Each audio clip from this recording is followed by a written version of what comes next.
Hello friends, कैसे हो आप सभी। उम्मीद है कि आप सभी अच्छे होंगे। मैं आपका दोस्त कफील अहमद स्वागत करता हूँ, इस्तकबाल करता हूँ आपका बिगिनर सीरीज़ और आपके अपने यूट्यूब प्लेटफॉर्म फिजिक्स ट्रेनमेंट में। तो दोस्तों, आज हम बहुत खूबसूरत और इंपॉर्टेंट टॉपिक पढ़ने वाले एरर एनालिसिस। इस पर क्वेश्चंस आते हैं बहुत सारे नीट और जेडब्ल्यू में, और जेडब्ल्यू में तो कुछ ज़्यादा ही आते हैं।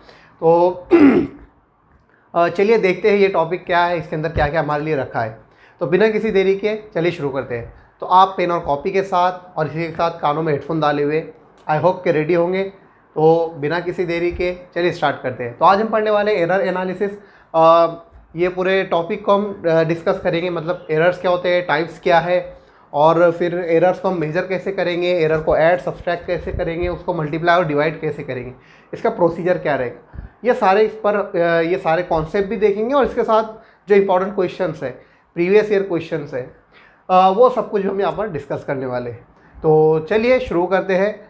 तो दोस्तों, सबसे पहले अगर हमको एरर के बारे में पढ़ना है तो कुछ चीज़ें शुरुआत में हमको जान लेनी चाहिए।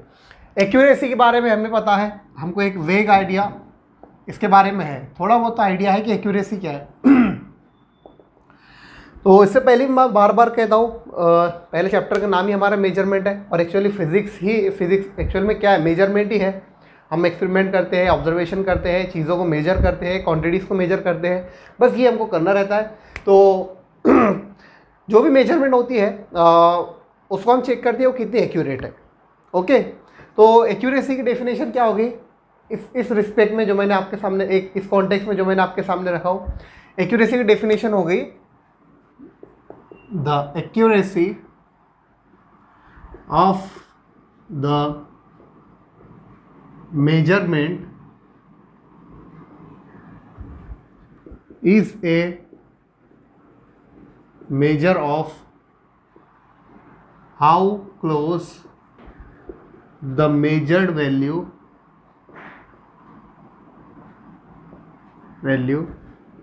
to the true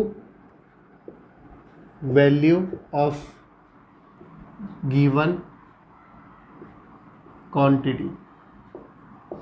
तो दोस्तों, एक्यूरेसी क्या होती है कि कोई भी हमको क्वांटिटी मेजर करना है तो उसकी एक ट्रू वैल्यू होती है। तो ट्रू वैल्यू के हमने जो कुछ भी मेजर किए तो वो मेजरमेंट ट्रू वैल्यू से कितनी करीब है, ये उसकी एक्यूरेसी शो करता है। ओके, इसके साथ एक और डेफिनेशन हो है प्रीसीजन की। तो precision tells us to what resolution or limit the quantity is measured। Okay, तो एक्यूरेसी है कि ट्रू वैल्यू से कितनी करीब हमारा मेजरमेंट जो हमने मेजर किए वो है, वो मेजर्ड वैल्यू है। और प्रीसीजर हमको बताया कि हमने कितनी लिमिट तक उस क्वांटिटी को मेजर किए। इसको समझना है तो एग्जांपल के थ्रू हम समझते हैं। फॉर एग्जांपल, अगर यहाँ पर हमको दिया है, आपने एक लेंथ की ट्रू वैल्यू हमको दी है 3.678। तो आपने एक एक्सपेरिमेंट में 0.1 सेंटीमीटर, ओके, 0.1 सेंटीमीटर के रिजोल्यूशन का एक मेजरिंग इंस्ट्रूमेंट लिए, और आपने जब इसकी वैल्यू मेजर किए, आपने मेजर किए तो आपको मिली 3.5। ओके, ये देखो यहाँ तक ये सिर्फ यही मिल रहा है हमको, आगे का नहीं मिल रहा है। ठीक है, क्यों? क्योंकि आपकी जो इंस्ट्रूमेंट की प्रिसीजन है वो सिर्फ यहाँ तक काम कर रही, इसके आगे का हमको फिगर नहीं मिलने वाला है। तो यहाँ पर एक एक्सपेरिमेंट में आपने L1 ये निकाले। अब आपने दूसरा एक्सपेरिमेंट किए जिसमें आपने जो इंस्ट्रूमेंट यूज़ किए वो था प्रिसीजन, जिसका प्रिसीजन था 0.01 सेंटीमीटर का।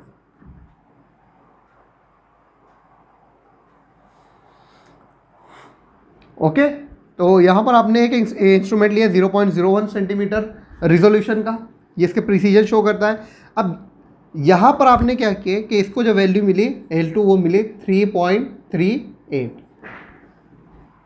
अब आप देख रहे होंगे 3.5 ये ट्रू वैल्यू से करीब है, तो इसका मतलब ये है कि मोर एक्यूरेट,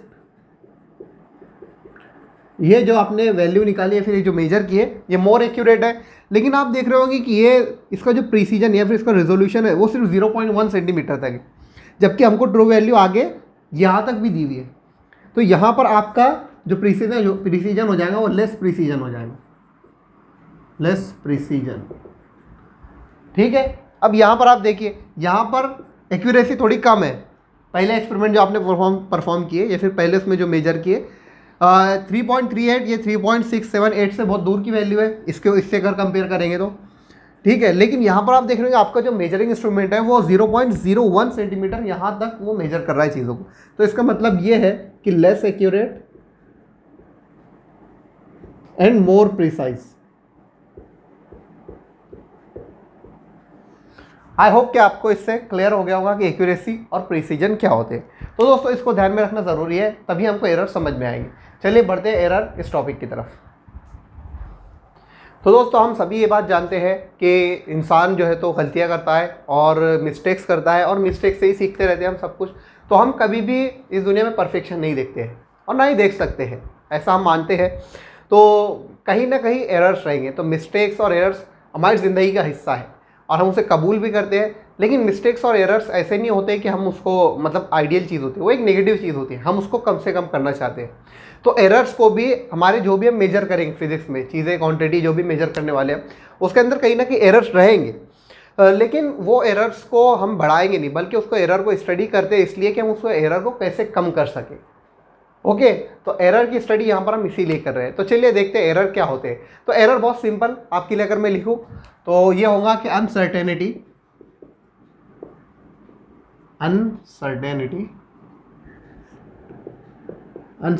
इन मेजरमेंट।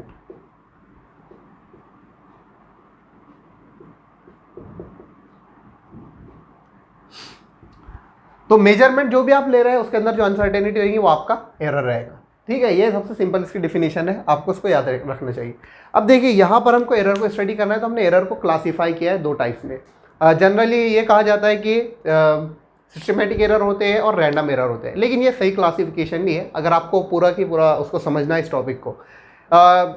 DC पांडे की अगर आप बुक में देखेंगे तो उसके अंदर एक बहुत अच्छा मतलब इस क्लासिफिकेशन के दो क्राइटेरिया दिए हैं। सबसे पहला क्राइटेरिया हमको देखने को मिलता है, अगर मैं यहाँ पर लिखूँ क्लासिफिकेशन ऑफ एरर्स।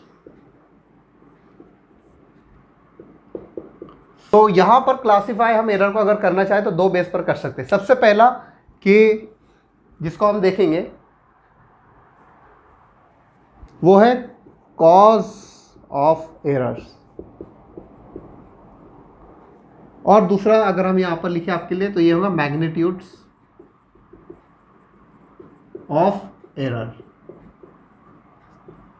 ठीक है, तो यहाँ पर ये दो टाइप्स को समझते हैं हम। कॉज ऑफ एरर्स में हम क्या करते हैं जनरली कि हम ये देखते हैं कि जो एरर्स आ रहे हैं एक्सपेरिमेंट में या फिर मेजर वैल्यू के अंदर उसकी वजह क्या है, उसकी कॉज क्या है। क्योंकि अगर हम कॉज जान लेंगे तो उसको हम रिमूव कर सकते हैं, जिसकी वजह से एरर्स कम होते जाएंगे। मैग्नीट्यूड ऑफ एरर्स के अंदर हमको जनरली कॉजेज से कुछ लेने नहीं होता है, जो एरर्स होते हैं बस उसी को हमको क्या करना पड़ता है, मेजर करना पड़ता है। ठीक है, तो यहाँ पर ही मैग्नीट्यूड ऑफ एरर्स है, इसको हम अभी लेटर ऑन पढ़ने वाले हैं, दोनों को पढ़ेंगे। सबसे पहले देखते हैं कॉज ऑफ एरर्स। तो इसके अंदर जो कैटेगरी फॉल होती है वो है सबसे पहले सिस्टमेटिक एरर। इसके अंदर दो कैटेगरी है, सिस्टमेटिक एरर्स और रैंडम एरर्स। तो सिस्टमेटिक एरर्स में आपके देखेंगे, सिस्टमेटिक एरर्स इसमें जो आते हैं वो सबसे पहले आता है इंस्ट्रूमेंटल एरर।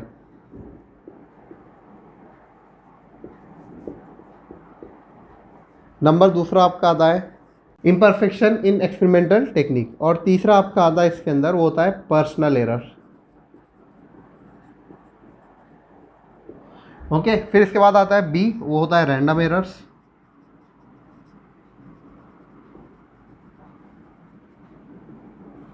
ओके, तो दो कैटेगरी है।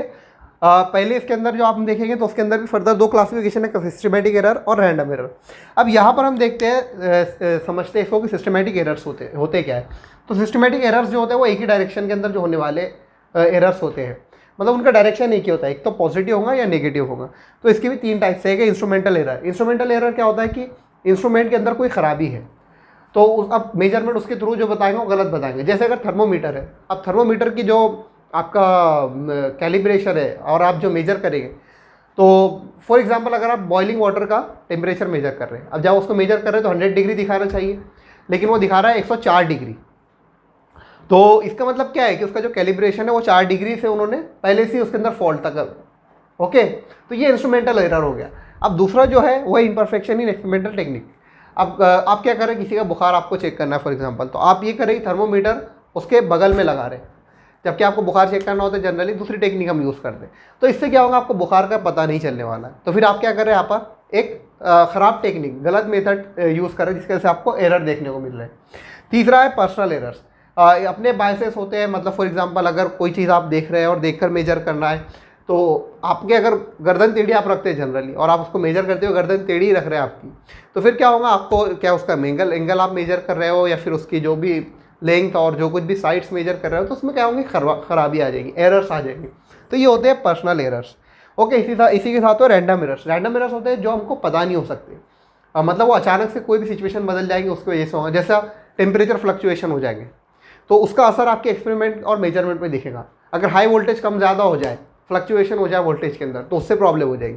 तो ये एरर्स जो होते हैं ये कॉजेस वाले इसके अंदर आते हैं, क्लास के अंदर हम इसको डालते हैं। तो इन सारे एरर्स को हम रिमूव कर सकते हैं बार बार एक्सपेरिमेंट परफॉर्म करके और अच्छी और सूटेबल इंस्ट्रूमेंट यूज़ करके, इसके साथ जो है तो टेक्निक को यूज़ बराबर करके और पर्सनल जो भी बायसेस है उसको दूर करके, ये सारे इसको हम दूर कर सकते हैं। तो चलिए बढ़ते हैं नेक्स्ट इसकी तरफ। इसकी सारी डेफिनेशन आपकी बुक्स में लिखी है, आप चाहे तो वहाँ से लिख सकते हैं, इसको जस्ट मैंने आपको समझा दिया। चलते बढ़ते हैं नेक्स्ट टॉपिक की तरफ। ओके दोस्तों, तो इससे पहले कि हम मैग्नीट्यूड ऑफ एरर्स इस टाइप की तरफ बढ़े, आपको एक चीज़ पता होनी चाहिए और वो है least count. Least count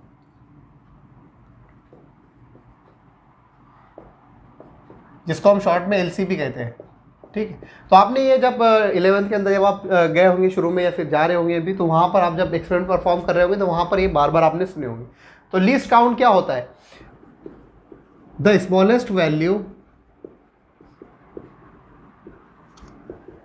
that can be measured by the measuring instrument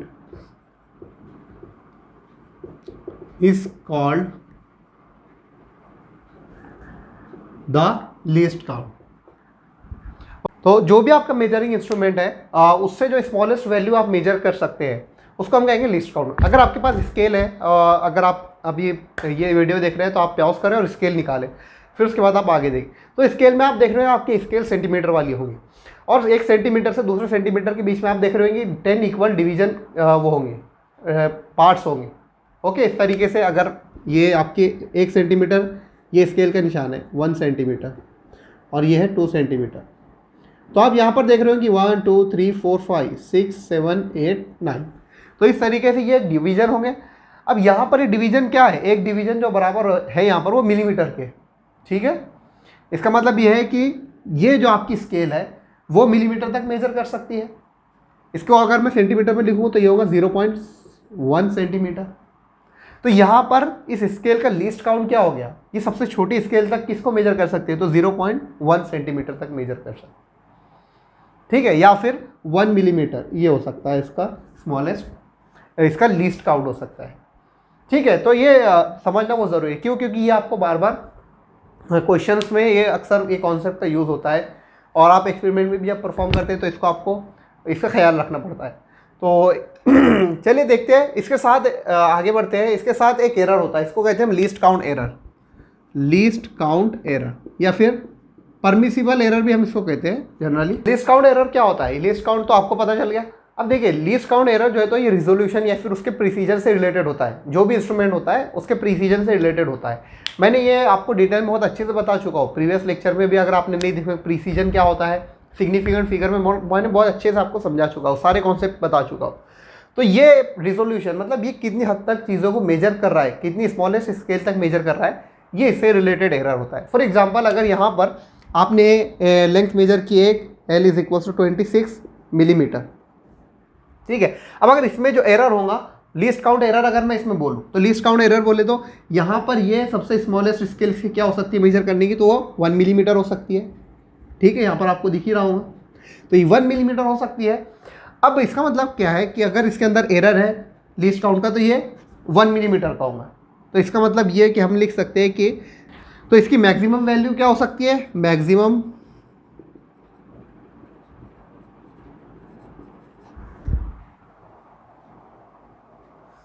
इसकी मैक्सिमम वैल्यू हो सकती है 26 प्लस वन क्यों, क्योंकि इसके अंदर जो है तो 1 मिलीमीटर का आप देख रहे होंगे कि एरर है, लीस्ट काउंट एरर है। तो यहाँ पर आप ऐड करेंगे 26 प्लस 1 मिलीमीटर, तो ये हो जाएगा 27 मिलीमीटर। ये इसकी मैक्सिमम वैल्यू हो सकती है। इसकी मिनिमम वैल्यू क्या हो सकती है, इसकी मिनिमम वैल्यू होगी 26 माइनस 1, क्योंकि एरर 1 मिलीमीटर का है तो आप उसके अंदर मतलब कम या ज़्यादती हो सकती है, तो ये हो जाएगा मिलीमीटर। तो इसका मतलब क्या है 25 मिलीमीटर। ओके, तो यहाँ पर हम इसको लिखेंगे इस तरीके से L is equals to 26 plus minus 1 millimetre. ये इसको आप इस तरीके से लिखेंगे, करेक्ट लिखने का इसका तरीका ये है। तो ये लीस्ट काउंट एरर होता है, आपको एक क्वेश्चन में भी पूछा जाता है, इसको आपको दिमाग में रखना है। चलिए बढ़ते हैं नेक्स्ट टॉपिक की तरफ। तो दोस्तों यहाँ पर हमको एक important topic magnitude of errors, इसको डिस्कस करना है। तो इसमें जो भी कैटेगरी फॉलो होती है वो आपने देखे होंगे, रिलेटिव एरर्स है, मीन एब्सोल्यूट एरर है, एब्सोल्यूट एरर्स है, परसेंटेज एरर है, ये सब कुछ आते हैं मैग्नीट्यूड ऑफ एरर्स में। क्योंकि जनरली हमको यहाँ पर कॉजेस के लेने देना नहीं होता, बल्कि जो एरर्स आ रहा है उसको मेजर करना होता है।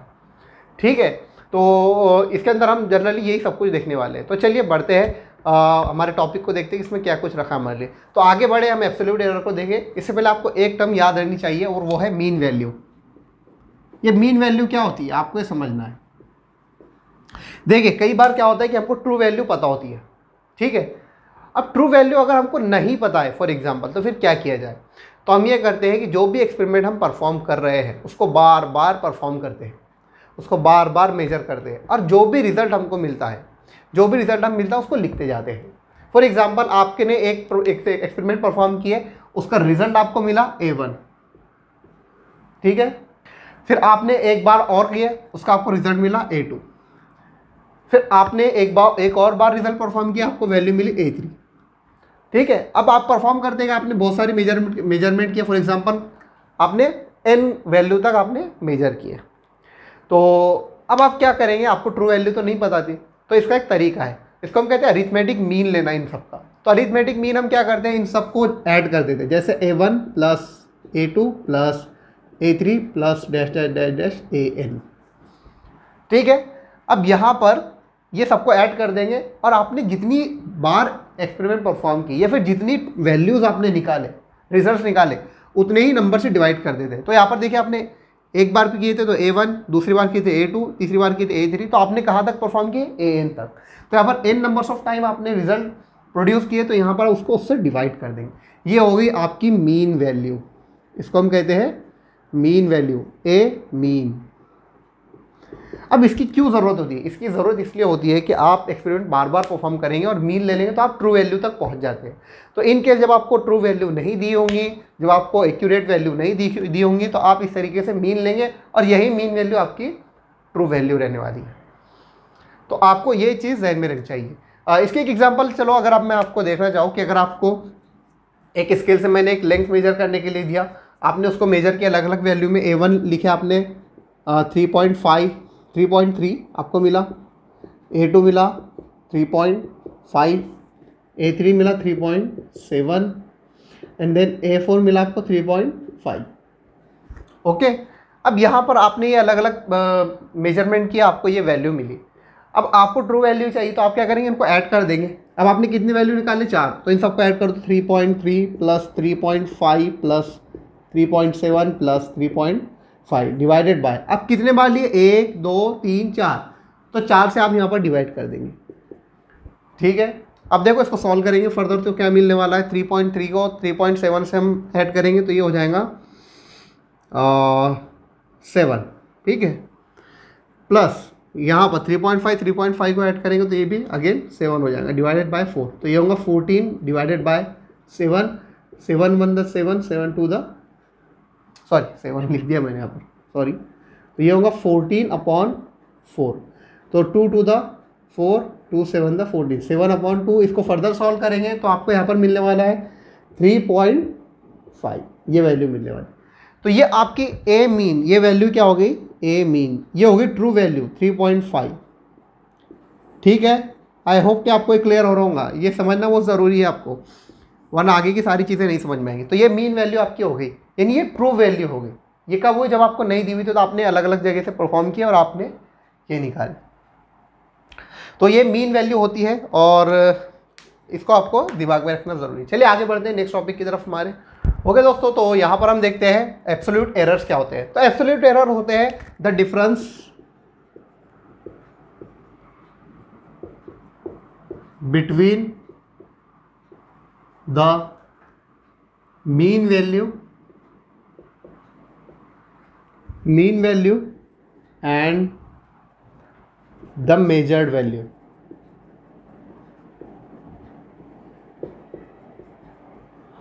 तो एब्सोल्यूट एरर्स क्या होते हैं, जो भी आपने जो भी मेजरमेंट किए, तो जो भी मेजर्ड वैल्यू होगी उसको आप सब्सट्रैक्ट करते हैं, मतलब उसमें से घटाते हैं। जो भी आपने मेजर वैल्यू किया उसको आप घटाते हैं जो भी मीन वैल्यू होता है उसमें से। ओके, तो इसको हम सब्सट्रैक्शन कहते हैं। अब फॉर एग्जांपल इसको हम डिनोट करते हैं ओके, तो यहाँ पर हमने ये ए मीन वैल्यू निकाले, ये आप जानते हैं ए मीन, अभी मैंने आपको बताया था मीन वैल्यू क्या होती है। तो ये अब देखिए ये मेजर्ड वैल्यू है A1, तो हमको अगर इसका एब्सोल्यूट एरर चाहिए तो हम लिखेंगे delta A1 is equals to, अब इसको हम सब्सट्रैक्ट करने वाले हैं ए मीन माइनस A1। तो जो भी वैल्यू हमको मिलने वाली है डेल्टा A1, तो ये क्या रहेगा, ये हमारा एब्सोल्यूट एरर रहेगा, ये हमारा एब्सोल्यूट एरर रहेगा। टेंशन मत दो, एक एग्जांपल के थ्रू हम और अच्छे समझेंगे। तो इसी तरीके से delta A2 is equals to क्या होगा, ए mean minus A2। Delta A3 ये क्या होगा, ए मीन माइनस A3। और अप टू हमने कहाँ तक लिए थे, डेल्टा AN, तो ये हो जाएगा ए मीन माइनस AN। ठीक है, तो ये एब्सोल्यूट एरर्स होते हैं, ये होते हैं एब्सोल्यूट एरर। देखो इसकी वैल्यू पॉजिटिव और नेगेटिव दोनों हो सकती है, लेकिन हमको उससे लेने देना नहीं होता है, हमको उसके मैग्नीट्यूड से लेना होता है। तो हम मैग्नीट्यूड जनरली लिखते हैं डेल्टा A1, ये इस तरीके से हम शो करते हैं। तो मैग्नीट्यूड याद रखिए, हमेशा मैग्नीट्यूड ऑलवेज पॉजिटिव रहता है, मैग्नीट्यूड हमेशा पॉजिटिव रहेगा। तो डेल्टा A2 ओके, इसका मैग्नीट्यूड यहाँ पर पॉजिटिव और नेगेटिव कुछ भी हो सकता है, यानी मीन वैल्यू से इसकी वैल्यू बड़ी होंगी अगर, तो यहाँ पर नेगेटिव वैल्यू मिलने वाली है हमको, लेकिन उसका अगर मैग्नीट्यूड हम लेंगे तो हमेशा पॉजिटिव रहेगा। तो ये बात आपको फिट कर लेनी की है, ताकि आप जब प्रॉब्लम सॉल्व करेंगे तो वहाँ पर ये काम में आती है। तो आई होप कि एब्सोल्यूट एरर्स यहाँ पर आपको समझ गए होंगे। चलिए बढ़ते हैं नेक्स्ट टॉपिक की तरफ। एक होता है मीन एब्सोल्यूट एरर्स, तो ये हो गई आपकी कैटेगरी 2, मीन एब्सोल्यूट एरर्स। तो मीन वैल्यू मैंने आपको बताया था। अब यहाँ पर ऐसा समझो कि ये इन सबका क्या कर लो, मीन ले लो, जितने भी एरर्स आपको दिए हुए इन सबका मीन ले लो, तो ये हो जाएगा डेल्टा A मीन। और जितने भी एरर्स आपने निकाले यहाँ पर इन सबको ऐड कर दो मैग्नीट्यूड के साथ, तो यहाँ पर इसका मैग्नीट्यूड होगा delta A1 plus delta A2 plus delta A3 और ये dash dash dash dash up two plus delta AN। और ये कितने बार आपने लिए, जितने बार एक्सपेरिमेंट होगा, जितनी वैल्यूज ऊपर होंगी उतना ही नीचे लिख दीजिए। तो यहाँ पर अप टू n हमने मेजर किए, तो इसको डिवाइड कर देंगे n से। तो इस तरीके से आप यहाँ पर इसको निकालेंगे। अब यहाँ पर मीन एब्सोल्यूट एरर हमने क्यों निकाले, इसको समझना जरूरी। देखिए सबसे पहले हमको ट्रू वैल्यू नहीं पता थी, तो हमने मीन निकाले यहाँ पर, ये हमको ट्रू वैल्यू मालूम पड़ गई। अब देखो हर मेजरमेंट में कुछ ना कुछ एरर थे, तो हमने वो निकाले यहाँ पर। लेकिन जो मीन वैल्यू है, टोटल वैल्यू है, यानी ट्रू वैल्यू, उसके अंदर कितना एरर, ये कैसे पता चलेगा। तो जितनी भी इंडिविजुअल क्वांटिटी में एरर आएंगे उनको हमने ऐड कर दिया, उनका मीन ले ले तो हमको मिल जाएगा एरर। तो इसका काम यहाँ पर यही होता है, मीन एब्सोल्यूट एरर का काम यहाँ पर यही होता है। देखिए हम कैसे, अगर हमको कोई वैल्यू मिली फॉर एग्जाम्पल, तो हमको ए की वैल्यू अगर मिली है, क्योंकि ए की वैल्यू हम फाइंड कर रहे हैं, तो ए की वैल्यू हम लिखेंगे यहाँ पर ए मीन प्लस और माइनस डेल्टा ए मीन। ठीक है, तो इस तरीके से आप लिखेंगे, मतलब जो ट्रू वैल्यू है और उसके अंदर जो एरर लिखा होता है, तो एरर के साथ हम इसको लिखने वाले हैं। तो ये आपकी ट्रू वैल्यू जो आपको मिली, ए की वैल्यू, आप इस तरीके से उसको लिखेंगे। अब इसका मतलब क्या होता है, इसका मतलब ये होता है कि ए की जो वैल्यू रहने वाली है वो ग्रेटर रहेंगी ए मीन माइनस डेल्टा ए मीन। ठीक है, तो ए की वैल्यू जो रहने वाली है वो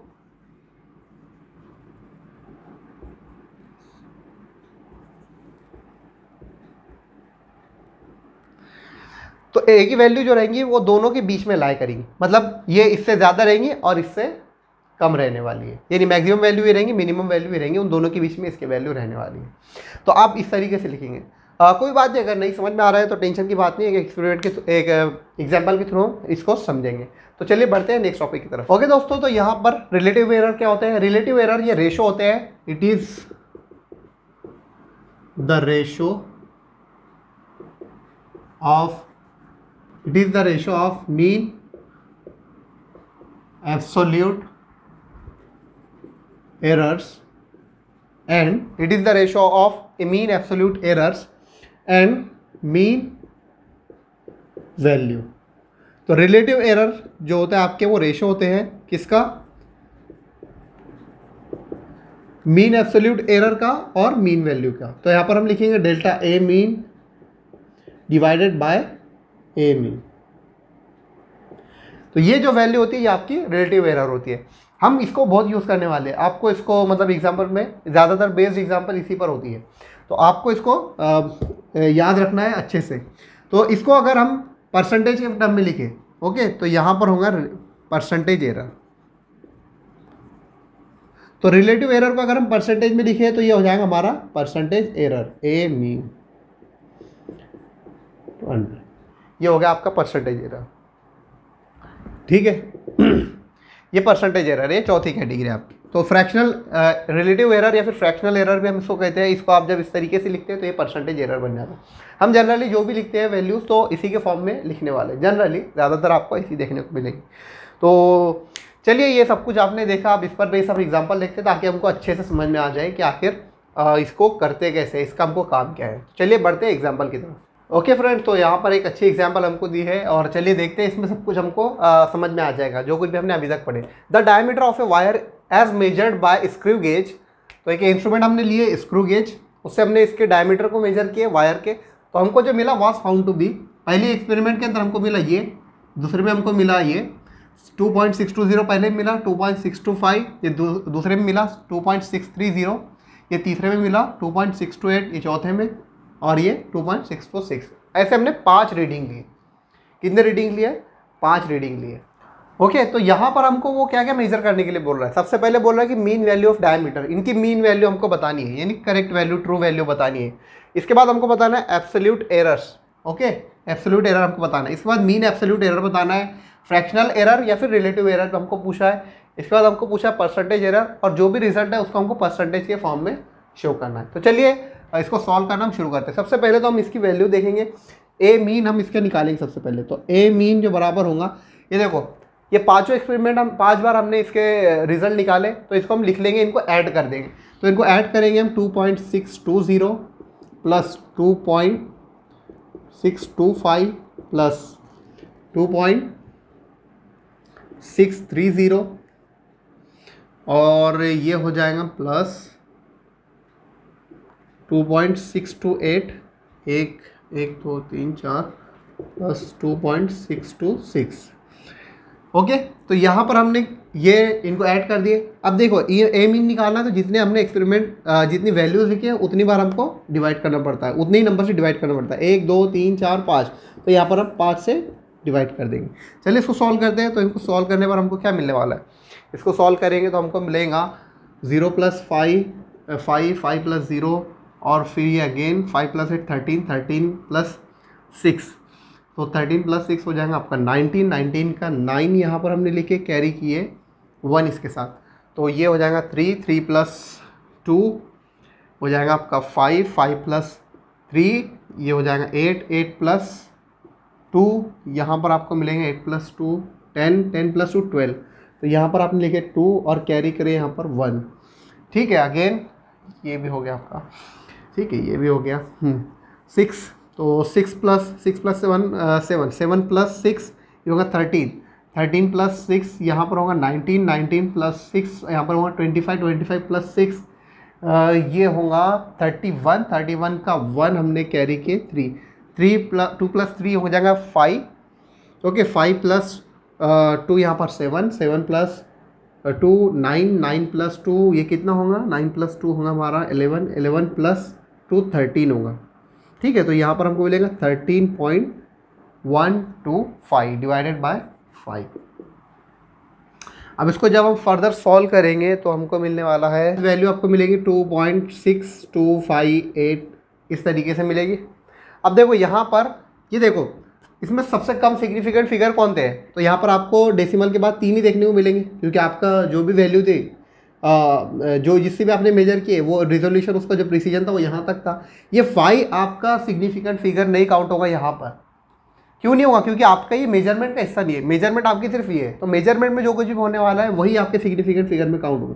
तो इसको हम राउंडिंग ऑफ करेंगे तो 2.626 ये हो जाएगा, आपको मिलेगा। तो यहाँ पर आपको मीन वैल्यू मिल गई। ए मीन आपको क्या मिला? ए मीन आपको मिला 2.626।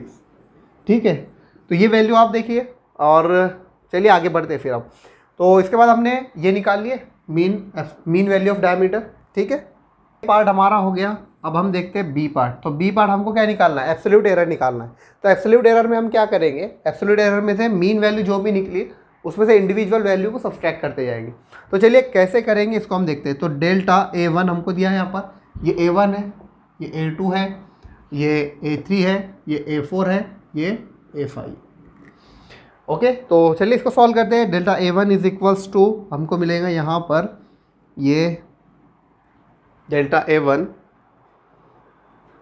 हाँ, डेल्टा A1 क्या है? ए मीन माइनस A1।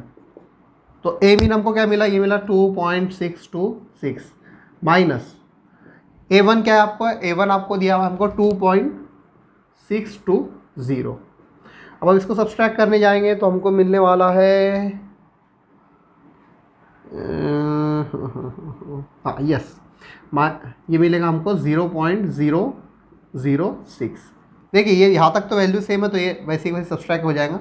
बस यहाँ पर लास्ट में हमको क्या मिलने वाला है? 6 मिलने वाला। तो ये हो गया आपका A1 का। हाँ, ये पॉजिटिव रहेगा। ठीक है, अब इसके बाद हम देखेंगे डेल्टा A2। तो ये वैल्यू हमको दी है, ए मीन हमको दिया है 2.626 माइनस A2 हमको दिया है 2.625। तो इसकी वैल्यू हमको क्या मिलने वाली है? इसको हम सब्सट्रैक्ट करेंगे तो हमको मिलेगा कमॉन 0.001 ये मिलने वाला है। इसी तरह से अगर हम देखेंगे तो कमॉन डेल्टा A3 यहाँ पर हमको क्या मिलेगा? डेल्टा A3 मिलेगा 2.626। A3 क्या हमको दिया हुआ यहाँ पर?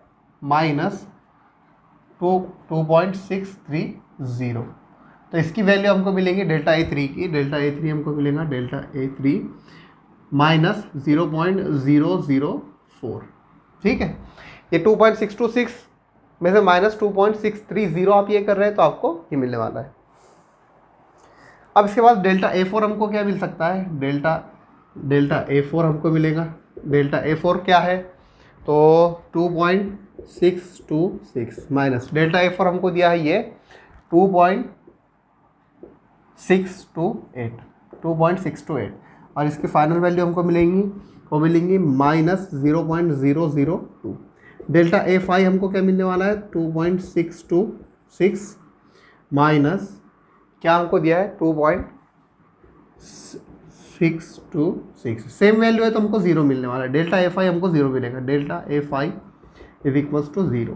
तो ये वैल्यू हमने निकाली यहाँ पर। ये देखिए, ये डेल्टा A4, ये डेल्टा A3 और ये A2 और ये A1। तो आपका दूसरा पार्ट भी हो गया एब्सोल्यूट एरर का। तीसरा पार्ट है मीन एब्सोल्यूट एरर। तो मीन एब्सोल्यूट एरर में हम क्या करेंगे? मीन एब्सोल्यूट एरर में जितने भी हमने एब्सोल्यूट एरर निकाले उनका मीन ले लेंगे। तो मीन निकालना हो तो आप सीख लिए, तो वीडियो पॉज करो और करने की कोशिश करो। तो मैं इसको रफ कर देता हूँ और इसको सॉल्व करते हैं। ठीक है, तो ये जो भी वैल्यू हमको मिली आप इसको लिख लें।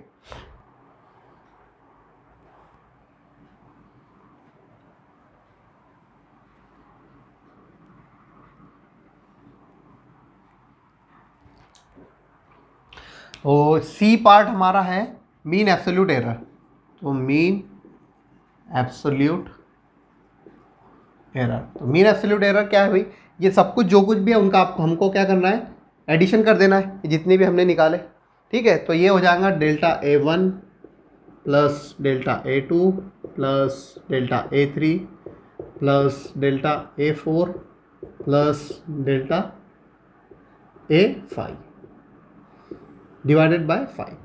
ठीक है, तो यहाँ पर इसको सॉल्व करेंगे। अब A1 हमको क्या मिला, ये मिला 0.006, ठीक है, प्लस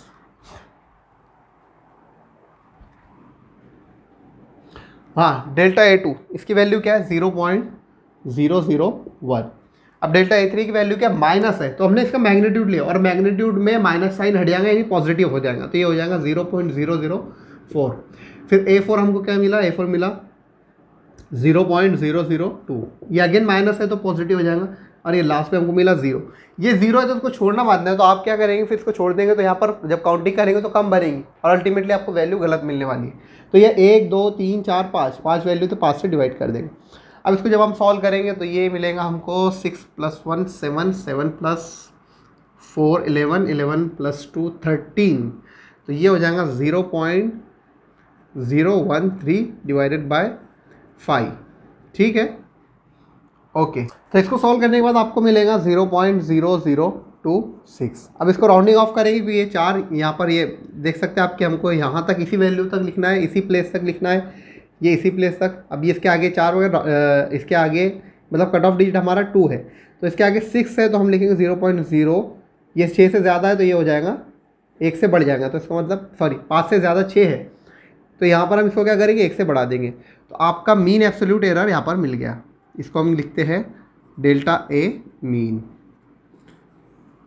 ऑलराइट, तो हमको यहाँ पर यस मीन एब्सोल्यूट एरर भी हमने निकाल लिए। अब इसके बाद हमको फ्रैक्शनल एरर निकालना है, तो फ्रैक्शनल एरर हम निकालेंगे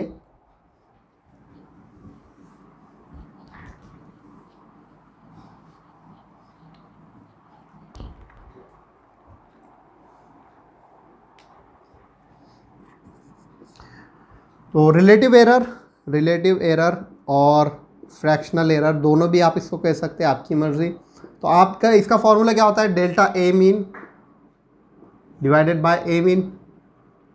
तो ये वैल्यू क्या हो जाएंगी हमारी, A mean delta A mean हमको क्या दिया था, हमको ये दिया है 0.003, और हमको A मीन जो हमको मीन वैल्यू थी वो 2.626 हो जाएगी।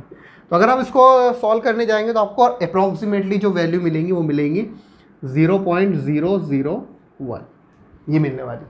तो अब इसका बाद हम देखेंगे कि ये हमारा फ्रैक्शनल एरर हो गया। अब इसके बाद वो क्या बोला है, परसेंटेज एरर। तो परसेंटेज एरर क्या करेंगे, जस्ट इसको मल्टीप्लाई कर देंगे 100 से, तो ये हो जाएगा ई परसेंटेज एरर,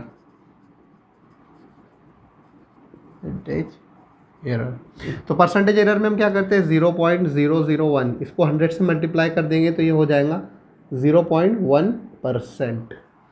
ठीक है, तो ये भी हो गया हमारा परसेंटेज एरर। अब हमको क्या करना है, फाइनल रिजल्ट को एक्सप्रेस करना है। ओके, तो डायमीटर जो हम लिखेंगे वायर का, diameter of wire can be written as, तो डायमीटर D इसकी वैल्यू हमारी हो जाएगी, अगर हम इसको परसेंटेज फॉर्म में लिखें तो हमने ट्रू वैल्यू क्या निकाली थी 2.626। अब देखिए यहाँ पर हमारे परसेंटेज एरर के फॉर्म में लिखना है, तो हमने जो वैल्यू निकाले परसेंटेज एरर की, वो हमारी क्या निकली ±0.1%। तो ये आपका हो गया इस तरीके से। तो आप ऐसे सॉल्व करेंगे। आई होप कि इससे आपको पूरा टॉपिक समझ में आ गया एग्जाम्पल के थ्रू। तो आप इसे लिख लीजिए। चलिए बढ़ते हैं हम नेक्स्ट एग्जाम्पल की तरफ और नेक्स्ट टॉपिक की तरफ। ओके दोस्तों, तो एक इंपॉर्टेंट टॉपिक की तरफ हम बढ़ते हैं और देखते हैं कि इसमें हमारे लिए क्या रखा है। तो हमको देखते हैं कि कॉम्बिनेशन ऑफ एरर या फिर प्रोपेगेशन ऑफ एरर भी कहते हैं। तो हम जानते हैं कि फिजिकल क्वांटिटीज एक दूसरे पर डिपेंड करती है, कभी मल्टीप्लाई होती है, कभी ऐड होती है, कभी सब्सट्रैक्ट होती है, कभी डिवाइड होती है। तो इस सिचुएशन में क्या होगा कि अगर हर क्वांटिटी का अगर मेजरमेंट में कुछ ना कुछ एरर रहा तो फिर वो ऐड और सब्सट्रैक्ट होंगी तो कैसे होगी, ठीक है, या फिर वो डिवाइड होंगी तो कैसे होंगी, या फिर मल्टीप्लाई होंगी तो कैसे होंगी। ओके, एग्जांपल हम देखते हैं। जैसा डेंसिटी है, तो density rho is equals to mass per unit volume. अब आप देखिए यहाँ पर मास है, तो मास क्वांटिटी हमने जो मेजर किया, अगर उसमें एरर रहेगा, यहाँ पर डिवाइड है वॉल्यूम, तो फिर ये एरर को हम कैसे काउंट करेंगे, क्या करेंगे हम एरर के साथ, कैसे हम मैथमेटिक्स के रूल्स यहाँ पर अप्लाई करेंगे। तो इसी को समझने के लिए हम यहाँ पर ही देखने वाले। तो यहाँ पर हम देखेंगे सबसे पहले हम देखेंगे एरर ऑफ सम और डिफरेंस, इसको हम देखने वाले। तो इसके लिए जो रूल्स है आपको जो भी टर्म्स वगैरह दी है आप देख सकते हैं। मैथमेटिकल जो डेरिवेशन है वो सिंपल है, बहुत अलजेब्रिक है, आपको एनसीईआरटी में भी दिया है। तो उसका रूल समझना बहुत ज़रूरी है। व्हेन टू क्वांटिटीज एडेड और subtracted the absolute error in the final result is the sum of the absolute error in the individual quantities. तो चाहे आप कोई भी क्वांटिटी हो उसको आप ऐड कर रहे हैं या सब्सट्रैक्ट कर रहे हैं, तो फाइनल रिजल्ट के अंदर आपको इंडिविजुअल क्वांटिटीज़ के जो भी एरर्स है उनको ऐड करके लिखना पड़ेगा। कैसे? फॉर एग्जांपल अगर आपको देखो दो क्वांटिटीज दी है ए एंड बी, आप इनको ऐड कर रहे हैं तो आप ऐड करेंगे ए प्लस बी, आपको मिलने वाला है जेड। अब इनके साथ ए के साथ जो एरर होगा वो होगा delta Z plus minus delta A, और बी के साथ होगा प्लस माइनस डेल्टा बी, बराबर है। अब इसके साथ हमको क्या करना है, हमने यहाँ पर इसकी वैल्यू तो निकाल ली है, लेकिन एरर्स के साथ हम क्या करेंगे, तो हमको ये रूल बोल रहा है कि आपको इन एरर को क्या करना पड़ेगा, ऐड करना पड़ेगा। तो इसका मतलब delta Z is equals to, आप इनको ऐड करेंगे delta A plus delta B, ठीक है। बाद में बहुत सारी जगह वैल्यू दी है प्लस माइनस ऐसा इस तरीके से, लेकिन आपको बेसिकली ध्यान में क्या रखना है कि हम एरर्स को ऐड करेंगे, बाद में साइंस वगैरह आप लगा देंगे। अब आप पूछ रहे होंगे सर एडिशन हम करेंगे तो बात तो ठीक है कि हम एरर्स को ऐड कर रहे हैं, लेकिन सब्सट्रैक्शन कर रहे हैं हम, जब हम उसको घटा रहे हैं एक दूसरे में से, तो हम एरर्स को क्यों नहीं घटाएंगे? ये कॉन्सेप्ट स्टूडेंट अक्सर समझ नहीं पाते और गलती कर बैठते एग्जाम के अंदर। तो आपको इसको समझना है ऐसे, देखो बहुत गौर से सुनो और बहुत ध्यान से सुनो। एरर्स कोई अच्छी चीज़ नहीं है, एरर्स को हम कम करना चाहते हैं। एरर्स एक निगेटिव चीज़ है, ओके, तो वो जितनी कम रहेंगे उतना अच्छा है। अब देखिए फॉर एग्जांपल आप बिजनेस करते हैं, बिजनेस में जो घाटा होता है आप जब कैलकुलेट करते हैं, कोई करना चाह रहे हैं, स्टार्टअप कर रहे हैं, तो आप क्या करते हैं, आप ये देखते हैं कि मैक्सिमम मैं घाटा कितना ले सकता हूँ, ओके। आप प्रॉफिट को देखेंगे कम से कम प्रॉफिट कितना होगा और ज़्यादा से ज़्यादा घाटा कितना हो सकता है, ये चीज़ आप मेजर करते हैं। तो घाटा कोई अच्छी चीज़ नहीं है, इसलिए आप क्या देख रहे हैं कि ज़्यादा से ज़्यादा घाटा क्या हो सकता है। तो एरर्स भी इसी तरीके से कोई अच्छी चीज़ नहीं है, इसलिए आप चेक करते हैं कि एरर ज़्यादा से ज़्यादा कितना हो सकता है मेरी मेजर वैल्यू के अंदर। इसलिए आप चाहे उसको सब्सट्रैक्ट करो, लेकिन आप फाइनल के अंदर वही लिखेंगे कि उसको आप ऐड करेंगे, क्योंकि ज़्यादा से ज़्यादा क्या हो सकता है ये आप कंडीशन यहाँ पर देखेंगे। तो एरर्स कोई अच्छी चीज़ नहीं, इसलिए आप उसका वर्स्ट केस सिनारियो, मतलब सबसे बुरा क्या हो सकता है, सबसे ज़्यादा एरर्स क्या हो सकते हैं, इसलिए आप उसको ऐड करने वाले। तो आई होप कि आपको इससे समझ में आ गया होगा। अब देखो एग्जांपल हमको दिए एनसीईआरटी के अंदर ही, उसको हम देखते हैं। ओके फ्रेंड्स, तो यहाँ पर हमको एग्जांपल दी हुई थी कि हमको एक टेम्परेचर दिया है T1 20 degree Celsius plus minus, ये इसका एरर के साथ लिखा है 0.5 डिग्री सेल्सियस। T2 हमको दिया है 50 degree plus minus 0.5 degree Celsius. अब हमको क्वेश्चन में पूछा एनसीईआरटी के, आप जब देखेंगे पेज नंबर एनसीईआरटी में आप देखेंगे तो पेज नंबर 26 पे शायद एग्जाम्पल है, तो वहाँ पर हमको पूछा है कि इसका टेम्परेचर डिफरेंस बताना है। तो टेम्परेचर डिफरेंस हम कैसे निकालेंगे, T is equals to T2 minus T1, difference निकालना है ना, तो ऐसे ही निकालेंगे ना। जो हमारा टेम्परेचर डिफरेंस हम ऐसे निकालने वाले, तो ये हो जाएगा 50 डिग्री, इसकी जो वैल्यू है 0.5 डिग्री सेल्सियस, और इसको हम माइनस करेंगे T1 को, ये हो जाएगा 20 degree plus minus 0.5 degree Celsius. अब देखो ये तो मैंने आपको प्लस का बताया था, माइनस का जो हम देखेंगे A minus B। For example हमको A और B क्वांटिटी दी है तो हमको फाइनल मिल रहा है Z, लेकिन इसका जो एरर्स हो गए वो भी ऐड होने वाले, delta A plus delta B is equals to delta Z। ये क्वांटिटीज तो सब्सट्रैक्ट हो रही है लेकिन इनके एरर्स ऐड हो रहे हैं। तो सेम यहाँ पर हम अप्लाई करने वाले 50 माइनस 20, ये ट्रू वैल्यू है तो इसको हम क्या करेंगे, सब्सट्रैक्ट करेंगे तो हमको मिलने वाला है 30 डिग्री। अब देखो ये इसके एरर्स है तो ये लिखेंगे प्लस माइनस 0.5 प्लस 0.5, सब्सट्रैक्ट तो हम कर रहे हैं लेकिन एरर्स को आपको ऐड करना पड़ेगा रूल नंबर 1 के मुताबिक। तो रूल नंबर 1 के मुताबिक 0.5 प्लस 0.5 तो ये हो जाएगा 1 डिग्री सेल्सियस। 1.0 मैंने लिखा हूँ ताकि आपका प्रिसीजन से आपको समझ में आए, तो ये हो जाएगा 1.0 डिग्री सेल्सियस। तो इसका वैल्यू आपने ये निकाला। अगर आपको ऐड करने का बोलता तो हम क्या करते हैं, यहाँ पर 50 प्लस 20 70 हो जाता, और अगेन चाहे एडिशन हो चाहे सब्सट्रैक्शन हो उसके अंदर हम ऐड ही करने वाले, तो 0.5 प्लस 0.5 1 डिग्री सेल्सियस होता। तो इस तरीके से आपको इसको सॉल्व करना है। तो आई होप कि हमने बहुत सारे टॉपिक्स आज क्लियर किए हैं। इसका इंपॉर्टेंट पार्ट जो है तो हम सेकंड उसमें कवर करने वाले हैं, जिसमें हम मल्टीप्लिकेशन, डिवाइड और पावर वाले देखेंगे। इस पर बेस्ड एग्जाम्पल प्रीवियस ईयर्स के भी देखेंगे और क्या एक्सपेक्टेड हो सकता है, कैसे उसकी तैयारी करें मुश्किल क्वेश्चंस की, ये भी हम डिस्कस करेंगे। तो दोस्तों आई होप कि ये लेक्चर आपको अच्छा लगा होगा। अगर आपने चैनल को सब्सक्राइब नहीं किया तो प्लीज़ सब्सक्राइब कीजिए, शेयर भी कीजिए, कमेंट ज़रूर करें आपको कोई डिफ़िकल्टी जा रही होगी। तो आज के लेक्चर के लिए इतना ही, मिलते हैं नेक्स्ट लेक्चर में। तब तक के लिए take care and good bye.